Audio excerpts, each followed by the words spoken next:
आज का पूछा गया सवाल, जुगनू में रोशनी किस तरह पैदा होती है। तो इसका जवाब ये है कि जुगनू, जिसे हम लाइटनिंग बग या फायरफ्लाई भी कहते हैं, हशरात के लेम्पर्डी ख़ानदान से तल्लक़ रखता है।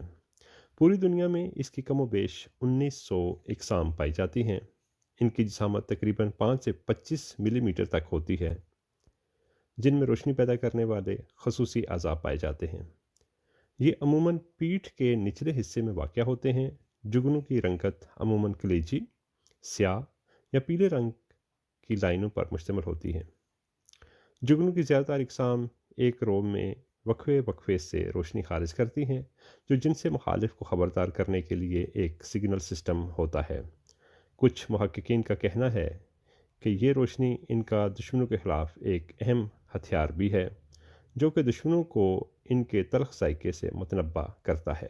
जुगनू की रोशनी नर्वस कंट्रोल सिस्टम के तहत इसके खसूसी खुलिये, जिन्हें फोटोसाइट्स कहते हैं, और जिन्हें बहुत सी हवाई नालियों, जिन्हें ट्राइका कहते हैं, की मदद से बनती है।